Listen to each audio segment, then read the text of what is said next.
This is the story of how one woman had the audacity to give up the crown of France and gain the crown of England. It's the story of the making of a king and the founding of a dynasty which would change the balance of power in Western Europe. It is the story of a woman who was the wife of two kings and the mother of two more. This episode is about Eleanor of Aquitaine, whose boldness and ambition carved a path through history that has never been forgotten. You are listening to Villains and Virgins podcast, and this is the fourth episode on the life of Eleanor of Aquitaine. But before we get started on all the details of today's tale, I want to pause and make a couple of special announcements. First, I'll be leading a historical tour to London, as well as Canterbury and Bath in the spring of 2026. I'm really excited about this trip because of the places that we're going to be visiting. Of course, there will be the London staples like the Tower of London with ghastly tales of the people who met their ending there. And there will be visits to Westminster Abbey, the place where countless generations of English monarchs have been crowned, including, by the way, the ones in our story today. And we'll be going to other places that are perhaps less well visited, such as Canterbury, which is going to be very, very important in our story on this series in the next episode, as well as the city of Bath, which has some of the best preserved Roman baths that still exist anywhere. So if you're interested in all of this, don't delay. There's a link in today's episode for geeknation.com. If you go to their website and look for Tudor Tour, you will get all the details. But time is limited to sign up for this, so if you're interested, go check that out today. Secondly, in the many stories that we've been telling here on the podcast about the Second Crusade, a bonus episode is about to come out on Patreon only, all about Prince Raymond of Antioch, who makes an appearance in our most recent episode here on Villains and Virgins podcast, but he's such a fascinating character that I decided to do an entire episode just on his life. And it's an incredible adventure. So if you'd like to get access to that episode, head on over to patreon.com/Eva Schubert and become a supporting member of the podcast. As a member of Patreon, you get access to bonus episodes just like this one on a monthly basis, as well as even more historical content and live history conversations that I host on a regular basis.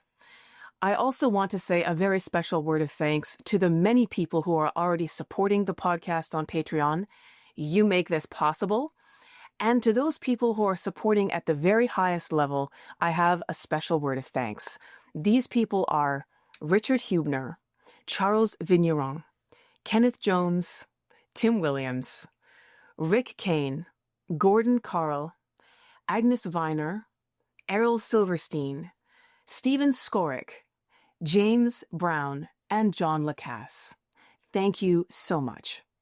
We've been following Eleanor of Aquitaine through several episodes here on the podcast as she boldly rode into the Near East on the Second Crusade beside her husband, King Louis VII of France. Now, King Louis was always more of a pilgrim than a fighter at heart, and he lacked the instincts and skills of an effective war leader.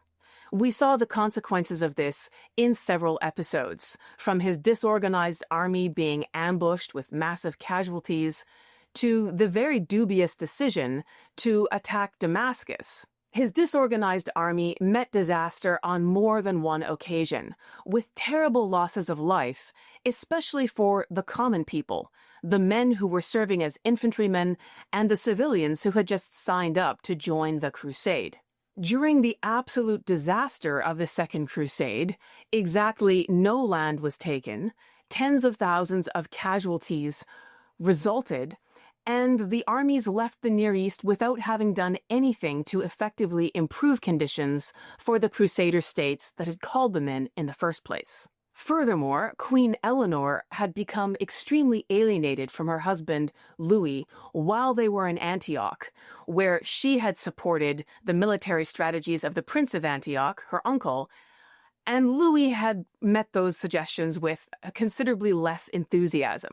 This led to a breach between the royal couple that culminated in Eleanor declaring that she wanted a divorce, and also to stay in Antioch and abandon the crusade and her husband, and King Louis deciding to have her kidnapped by his men, dragged out of the city, and forced to accompany him and the rest of the army on the remainder of the crusade. Needless to say, this did nothing to improve relations between the King and Queen of France.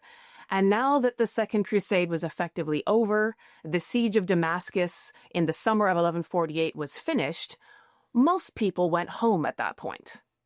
Most of the knights and nobles of France who had accompanied the king and queen all this way had now left on ships to go back home. But not so for the king and queen of France. You see, King Louis was anxious to celebrate all the major Christian festivals in Jerusalem, which was viewed as the holiest city in Christian tradition. He wanted to celebrate all the major Christian festivals at the Church of the Holy Sepulchre, and he was upset that he had missed Easter that spring because he'd been in Antioch giving Prince Raymond the side-eye as he spent altogether too much time with the Queen of France. So now King Louis wanted to make up for lost time, and while the rest of his nobles and retinue went back to France, in the summer of 1148, he decided that he was going to stay in Jerusalem for a full year to celebrate Christmas, followed by Easter, the holiest days in the Christian calendar, in the holiest church in Christian tradition. After King Louis, Queen Eleanor, and their closest servants had celebrated Easter in the spring of 1149 in Jerusalem, they were finally ready to follow everybody else back to France. The king and queen are going to hire ships to take them out of the Near East and back to France. But their relationship is so strained that they're not even going to be traveling on the same ship. King Louis, his advisors, and his closest servants will be in one, and Queen Eleanor and her retinue in another. Now, at this point, you can only imagine that Eleanor was looking forward to having some time away from King Louis and his closest advisors on the long journey home, which was going to take several months. However, it wasn't an easy journey. The royals were on the water for a period of some 2 months, and there were storms and other misadventures that separated the two ships, so that King Louis's ship finally washes up on the shores of southern Italy. He's exhausted, he's seasick, and he's had such a terrible time that he swears never to travel by ship again. And this is a promise that he pretty much keeps for the rest of his life. Whereas Eleanor, whose ship had become separated at some point during the journey, lands in Sicily, so an island off the coast of southern Italy. The two royals are finally reunited in southern Italy together, and they're hosted by none other than the Pope, Pope Eugenius, the same Pope who had authorized the Second Crusade in the first place. And he's now in the position of getting first-hand accounts from the King and Queen of France about exactly how well that crusade had gone. Needless to say, it was a grim and sorry tale, because there were many failures and misadventures to report. And inevitably, the breach that had occurred between King Louis and Queen Eleanor at Antioch ended up as a subject of conversation. The Pope listens sympathetically to the reasons that the king and queen have become alienated from each other. Queen Eleanor makes her case. She says that she's realized they are too closely related. They are third cousins, after all, and some well-known and very senior church authorities have pointed this out. So she's not the only person to have noticed that their marriage might be a little bit too closely related for the rules that everyone is supposed to follow. King Louis is also deeply concerned because, as a very pious man, he takes the church's prohibitions on relationship in marriage seriously. And when Eleanor makes this case that their marriage is in violation of these laws, Louis fears that he's displeased God, and that this sin may actually be the cause of the lack of sons in their marriage. So far, they've been married for more than a decade, and this union has produced a single daughter who's currently back in France. Although Eleanor is at this very moment pregnant for a second time. Now, Pope Eugenius put an end to Eleanor's objections about the royal marriage being within the prohibited consanguinity grounds, or being too closely related to each other. And he basically said, I am the Pope.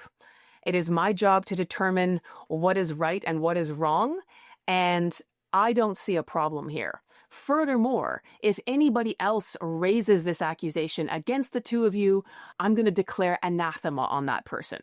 So the Pope is basically saying, I'm going to use my religious authority to excommunicate, to isolate, to condemn anybody who dares raise this objection and to say that you two have done something wrong. Excommunication in the Middle Ages is a really serious penalty.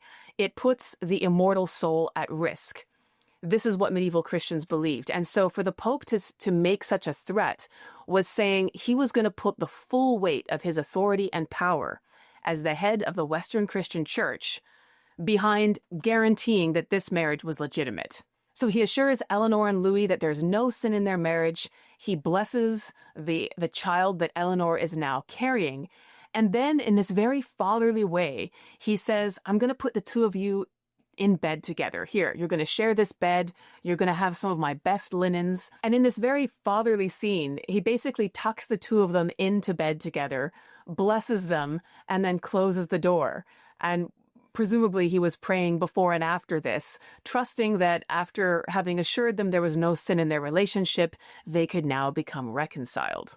King Louis, his conscience now soothed by no less an authority than the Pope himself, must have felt greatly relieved at the removal of this impediment, and he probably hoped that his marriage could now get back on track.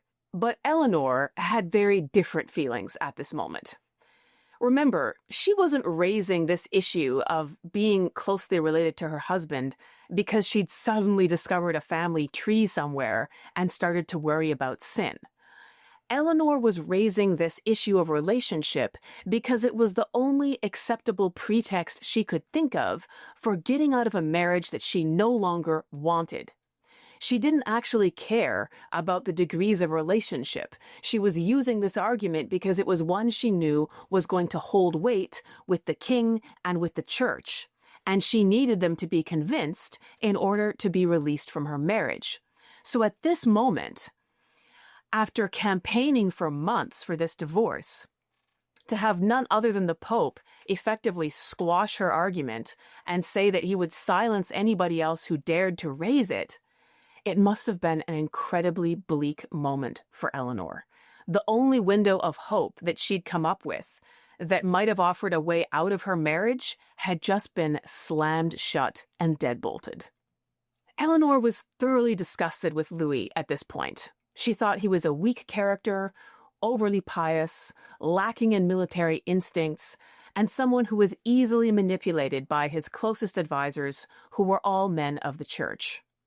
Despite the fact that her bid to escape this marriage had just been crushed, it would hardly be accurate to imagine that Eleanor suddenly softened and decided to try and patch things over with her husband. Some months later, over the winter of 1149, when Eleanor and Louis returned to Paris, she gave birth to her second child. It was a daughter. And this was deeply disappointing for King Louis and his advisors. At this point, Eleanor and Louis had been married for nearly 15 years, and the only products of this marriage were 2 daughters. King Louis was desperately in need of a son, as all kings in Western Europe were.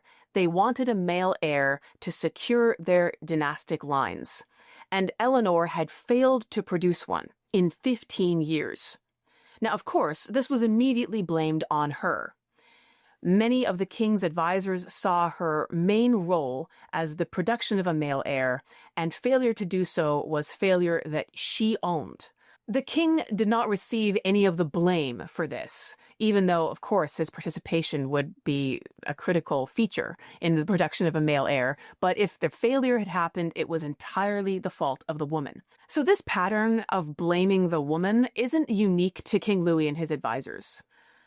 Several centuries later, we see exactly the same thing going on with King Henry VIII of England, who goes through not 1, not 2, not 3, but 6 wives.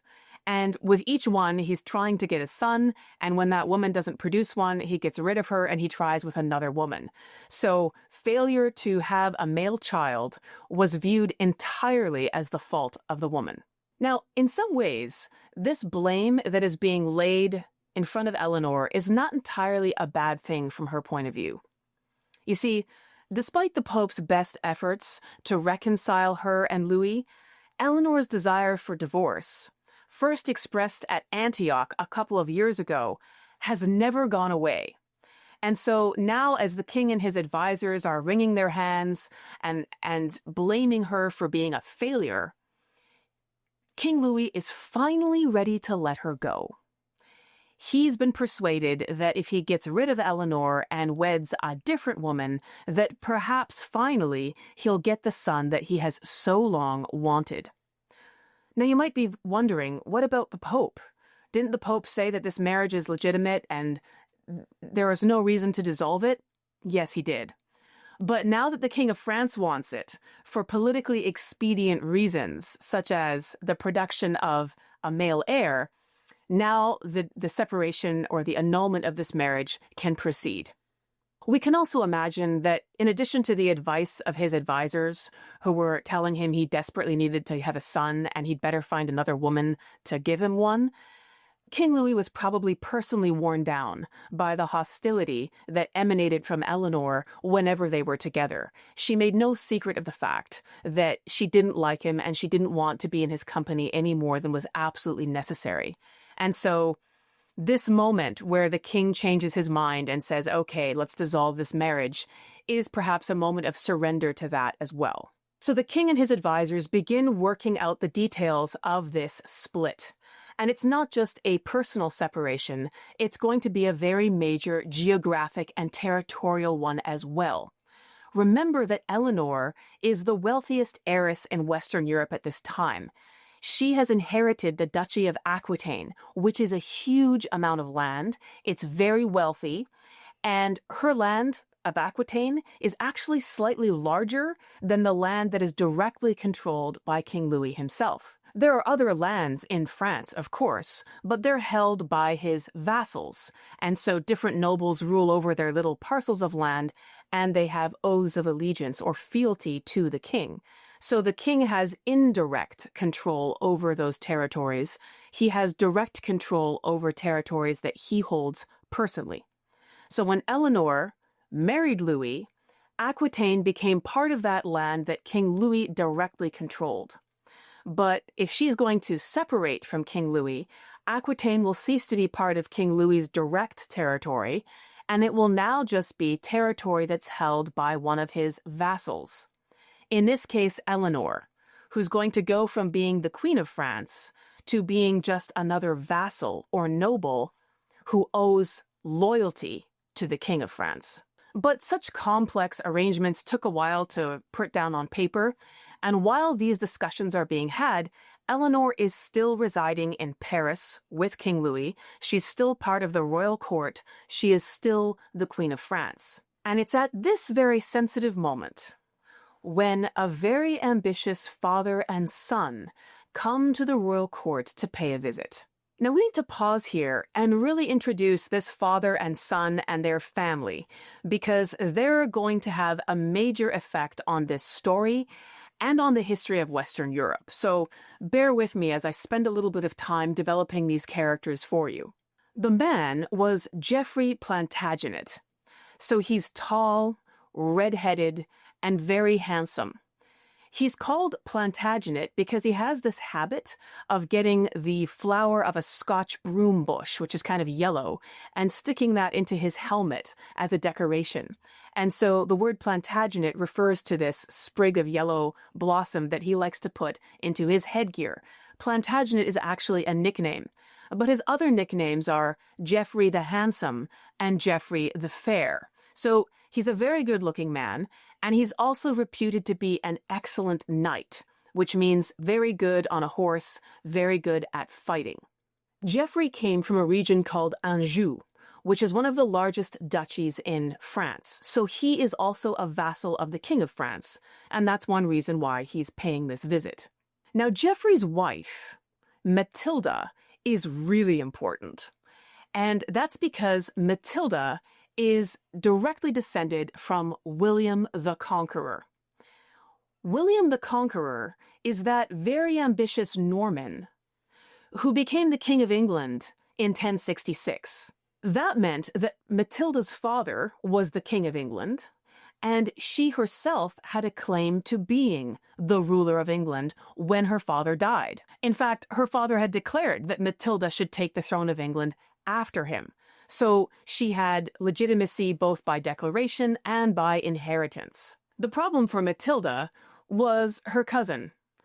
This guy was called Stephen, and basically when the King of England died, Stephen rushed in and said, on his deathbed, he changed his mind, and he declared that I, Stephen, should be the rightful King of England. Never mind that Matilda daughter of his. Never mind those things he said publicly. You all know that you want a man to be King of England, right? Well, here I am. So Stephen rushes in and essentially steals Matilda's birthright right in front of her. Now, Stephen's claim was very dubious, but one of the reasons he got away with it was that Stephen had a lot of local support. He was a well-known guy in England. He'd spent his entire life there. Matilda, on the other hand, had been married off at the age of 9 to none other than the Holy Roman Emperor. Kind of think of him as modern-day Germany. That's where she goes. And for 15 years, from the age of 9 onwards, she's living in what is now Germany as the wife of the emperor. So she doesn't spend much time in England. Matilda returned to England when her husband, the emperor, died, and then her father promptly recycled her and married her off to Geoffrey Plantagenet, the Count of Anjou. So Matilda was no longer in Germany, but she wasn't right in England like her cousin Stephen. She wasn't on the spot, building relationships with the barons and the counts and the dukes. And this local presence that her cousin Stephen had enabled him to essentially steal the throne right from under her nose. At the time that Matilda married Geoffrey Plantagenet, this red-headed warrior who's just entered our story and the court of France, Matilda was 25 years old. So even though she'd been married for 15 years already, she was still a young woman. Welcome to the Middle Ages. At the time that Geoffrey Plantagenet marries Matilda, he's even younger. He's a stripling youth, 15 years old, freshly knighted just in time for this auspicious political marriage that his father has arranged for him. And I point this out only to say that a Plantagenet man marrying a much older, royal, more powerful woman has already happened in this family. Geoffrey Plantagenet did it. And we're going to see it happen again very soon. So just keep that in your mind.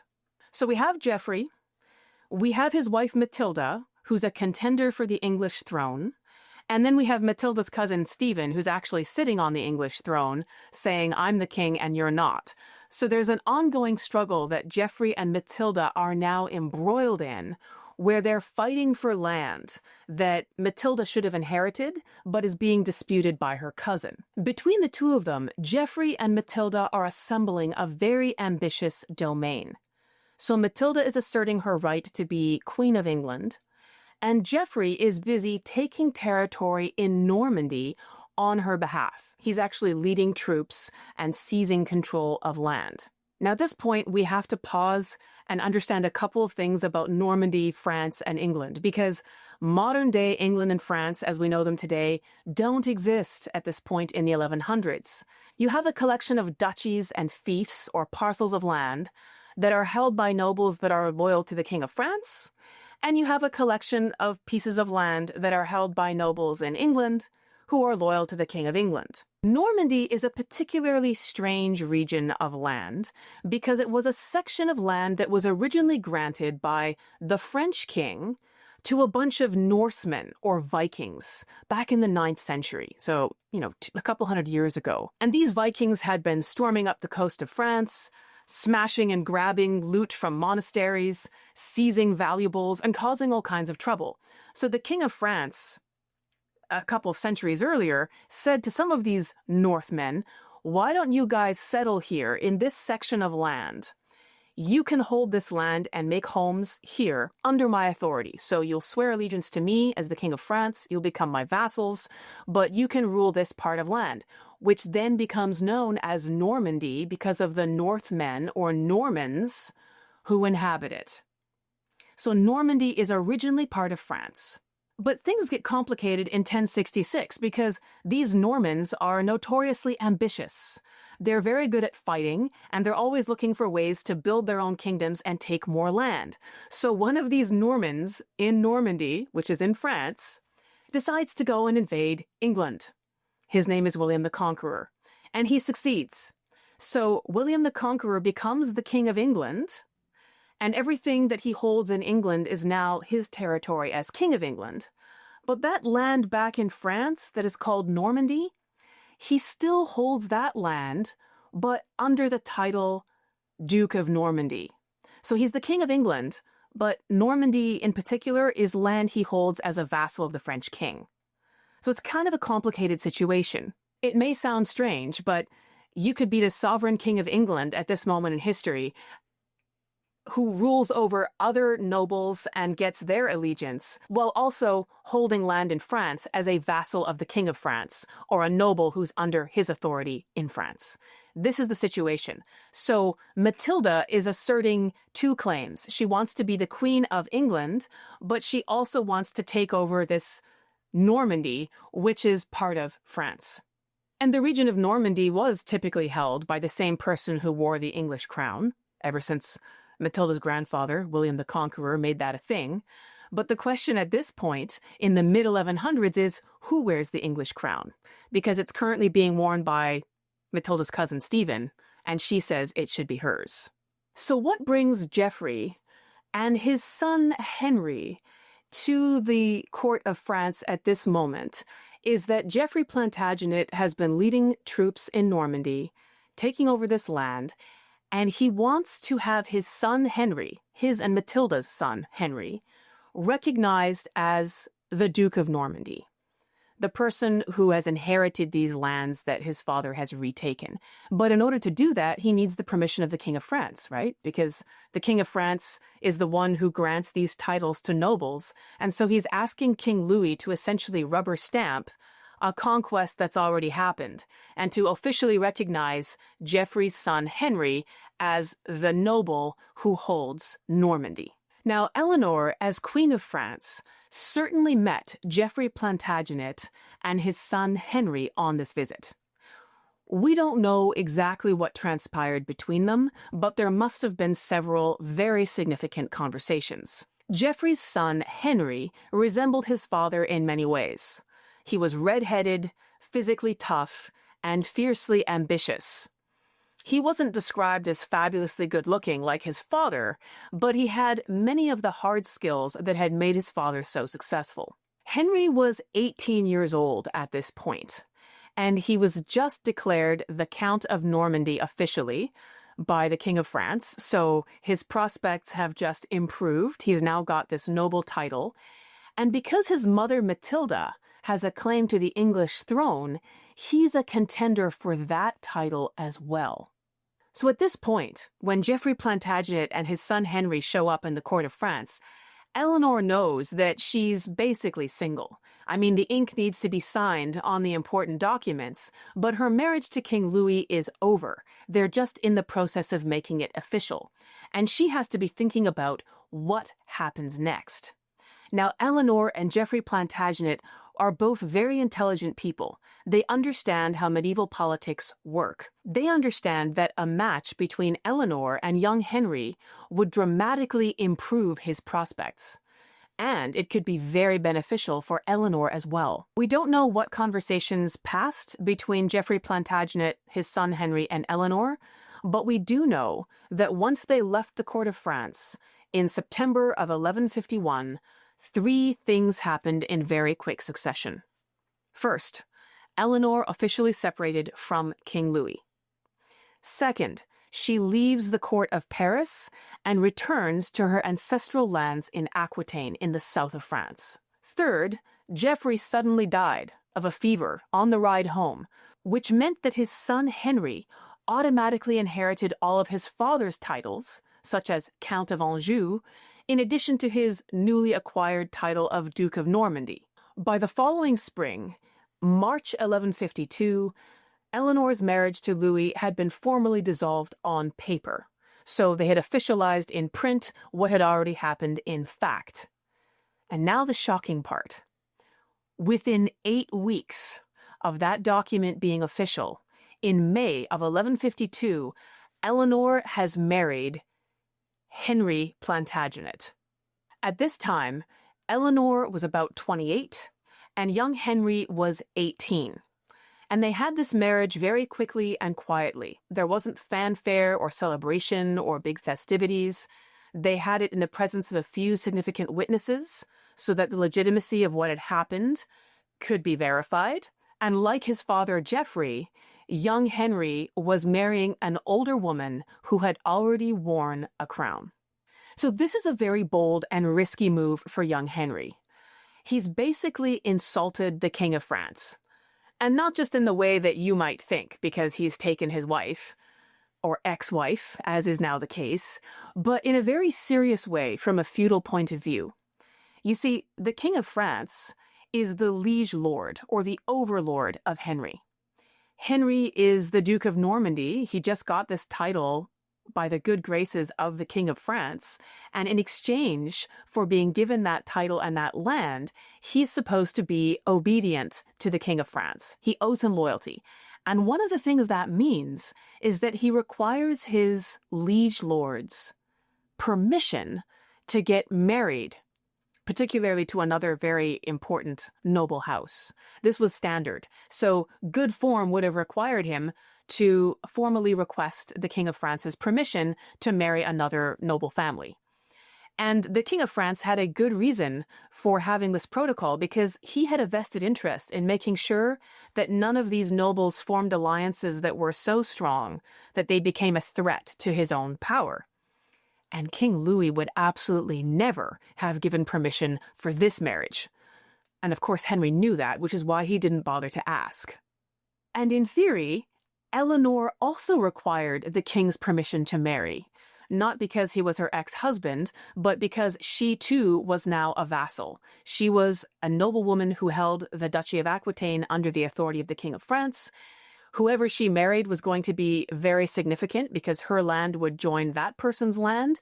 So for the same reasons, she would need the king's consent as well. But again, she didn't ask either. Now, Eleanor marrying Henry immediately alters the balance of power in Western Europe, because Eleanor's lands are so large that by removing them from King Louis, which is already done, by combining her lands with Henry's, which currently include places like Anjou and Normandy, now adding Aquitaine to that, Henry's just become a much more important player in terms of medieval noble politics. His position is dramatically strengthened by this. And this is going to be the beginning of a feud between Henry Plantagenet and the King of France, which is going to have a very long shadow. Now, some of the advisors in the French royal court were doubtless astonished by news of this sudden marriage. I mean, after all, hadn't Eleanor, as Queen of France, made such a big deal about being too closely related to King Louis, and that's why she wanted out of the marriage, allegedly? But she was basically just as closely related to Henry Plantagenet, so how could she turn around and marry someone else who was equally closely related? Well, the answer was that relationship was never really the point for Eleanor. It was just something that she said to try and get out of a relationship she no longer wanted to be in. But needless to say, because of the grounds that had been officially cited already, there were some people who were very surprised by this. The other interesting thing is the speed at which this happens. Eleanor is remarried within 8 weeks of being officially separated from Louis on paper, although she's been separated physically for longer. Why so fast? Well, this wasn't because she was very, very eager to be a wife again. There were actually very important considerations of personal safety that motivated this. Because Eleanor was viewed as such a rich prize, amongst the nobles of Western Europe, and whoever got her would massively increase their lands and income, she was at direct risk of kidnapping and forced marriage. And in fact, on her way out of Paris, back home to Aquitaine, she managed to evade 2 attempts by nobles to do exactly this, to forcibly seize her and marry her against her will. So the need to get married quickly to a man that she had decided she wanted was in part motivated by the fact that if she didn't move quickly, she could find herself married to a man she didn't want. But let's go back to King Louis for a second. So 2 of his vassals, Henry and Eleanor, have basically ignored him, have insulted his authority, and have done something without his permission. So his first action is to summon Henry, as the Duke of Normandy, to come to Paris and account for his actions. This is a disciplinary call. Henry is being summoned, and he's going to be punished in some way by the King of France for insulting his authority in this way. So Henry just ignores the summons. He doesn't go. So King Louis and his advisors are waiting, and there's no response, and Henry's not turning up. So now this is an additional insult to the king. His words are being ignored, his authority is being flouted. He'd better make a move now, because if Henry, the Duke of Normandy, can get away with thumbing his nose at the King of France, what's going to happen to the rest of the nobles that are under the king's authority? It's a very bad look. So Louis is under a lot of pressure to do something decisive and make an example of what happens to people who ignore his authority. So Louis gets together a coalition of people. Some of them are French nobles, and some of them are people who have reason to want to cut Henry down a little bit, like King Stephen of England over there. And these guys send some troops in to Henry's lands. And they figure that Henry's going to be distracted and busy with Eleanor and not really paying attention. So King Louis and this coalition of fighters go into Henry's lands, and the idea is to destroy, to cause damage, and to teach a lesson to this young upstart. But Henry is much faster and far better organized than Louis, and he manages to come out at great speed to reach the area where his lands are being invaded, and he effectively repels Louis's forces completely. He sends the King of France scuttling back to Paris with an illness and a great deal of embarrassment. This does nothing to enhance King Louis's reputation, as you can imagine. The king hasn't achieved any satisfaction for the treasonous conduct of his ex-wife and this upstart young vassal, and now he's gone back to Paris in defeat. To make matters worse, for the King of France, fortune was not yet finished adorning young Henry, so his prospects are about to get even brighter. In the summer of 1153, just about a year after Henry's marriage to Eleanor, a very important treaty gets signed. There have been a couple of decades of war going on in England as Henry's mother Matilda contends with Stephen for who should be the rightful ruler of England. And they finally come to an agreement, which is Stephen gets to be king until he dies. But when he dies, the throne of England is going to pass to Matilda's son. That's right, Henry Plantagenet. And once this treaty is signed, King Stephen of England obligingly dies the very next year, which means by 1154, Henry Plantagenet is not only the Duke of Normandy, he's not only the husband of the former Queen of France and the Count of Anjou, he's going to be crowned the King of England within 2 years. He's only 20 years old. And so he's in the position where he's soon going to be able to give his wife a new crown to replace the crown of France that she had relinquished.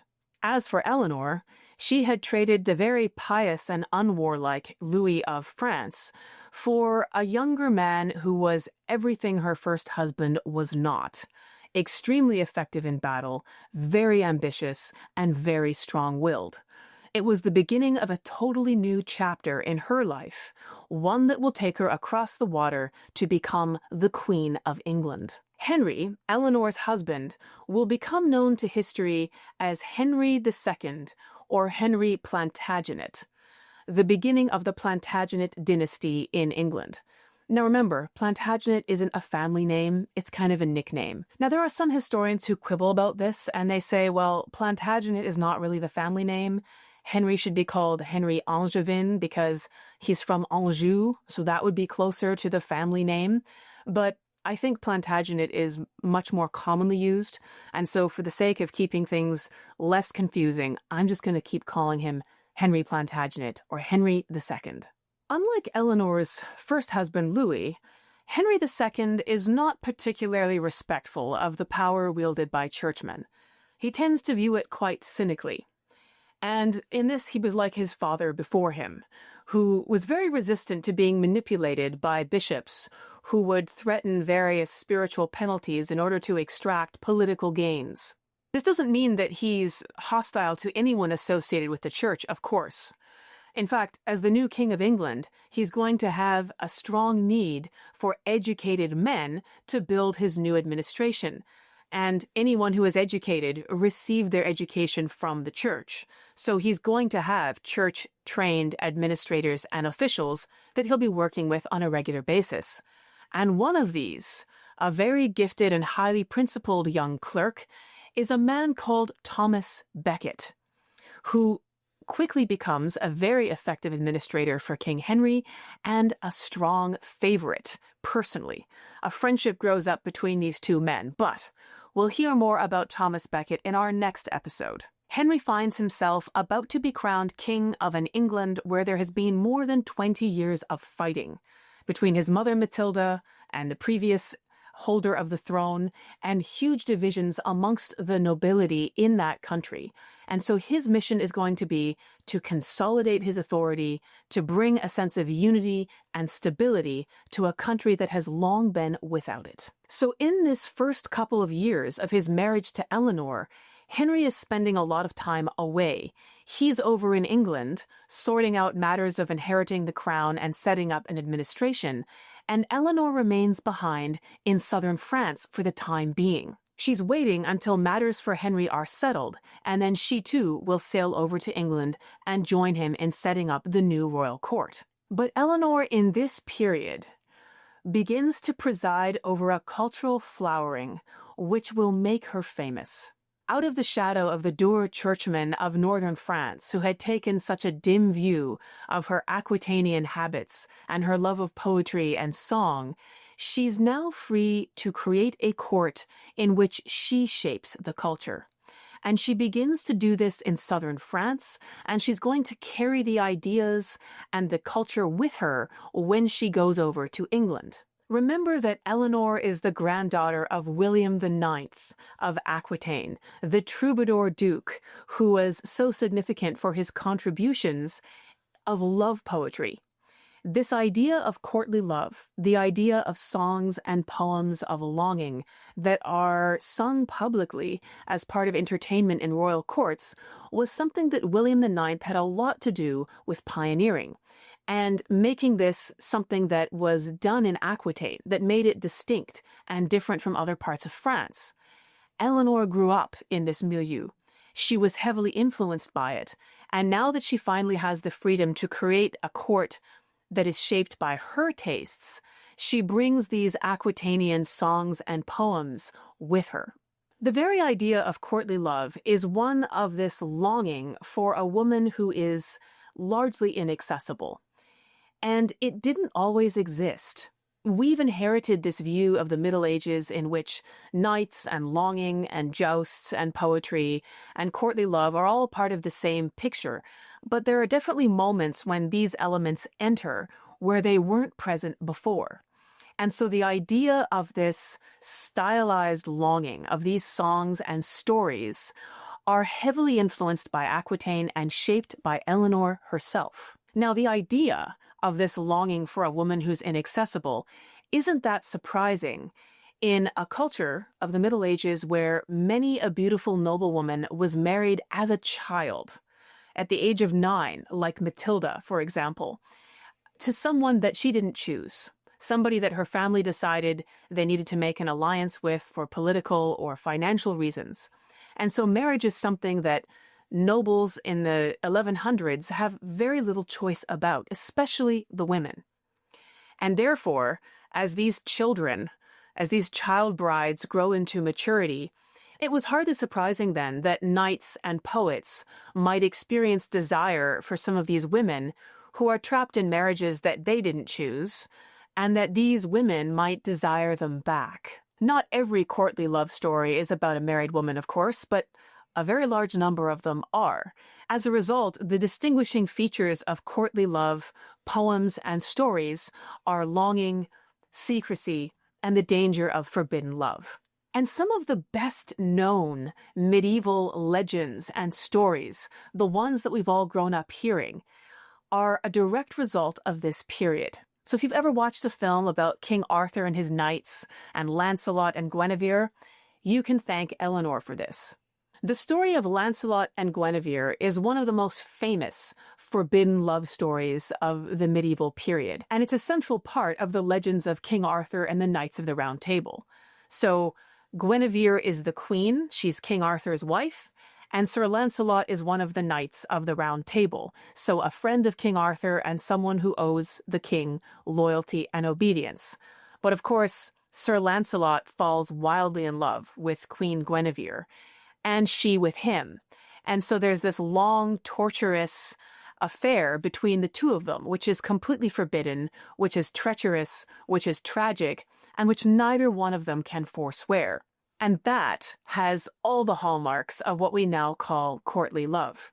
Other very famous knightly love stories, like the tale of Sir Tristan and Isolde, are also written down at this time in the form that we know them today. The story of Tristan and Isolde is the story of a beautiful young woman who's going to be married off for political reasons to a dull king and falls wildly in love with a knight in that king's court. This knight is called Tristan. And so once again, it's an illicit love story where the queen and this knight cannot stop thinking about each other or wanting to be together and meeting each other. And this puts them at enormous danger, and it creates all kinds of problems. Needless to say, it ends very tragically, but also very romantically. Both of the lovers die, and they're buried together, and they are inseparable in death as they couldn't be in life. Now, if this story sounds strangely like an echo of Eleanor's own life, a beautiful woman who escaped marriage to a dull king and married a bold and courageous young knight, well, that's probably not an accident. And this isn't because there were never stories about Tristan and King Mark and King Arthur before. These were much older legends. But the point I'm making is that the form in which we know these stories now, the version of these stories that is written down and has been passed down to us, is a product of the court that Eleanor set up, and of this moment in time where the idea of longing and forbidden love is something that it's okay to talk about and celebrate, something that is romanticized. Because for so many people at this time in the noble classes, marriage was something they didn't choose, and love was something that they did. Now, this is not to suggest that forbidden love was itself an innovation in Eleanor's time. Of course it wasn't. People have been engaged in illicit affairs for as long as there have been people around.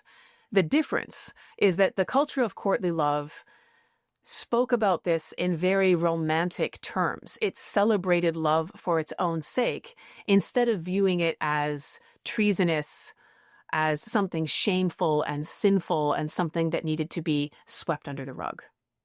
Now, as you might expect, in courts where women are assiduously wooed by sighing poets, sometimes these poets are rewarded romantically for their efforts.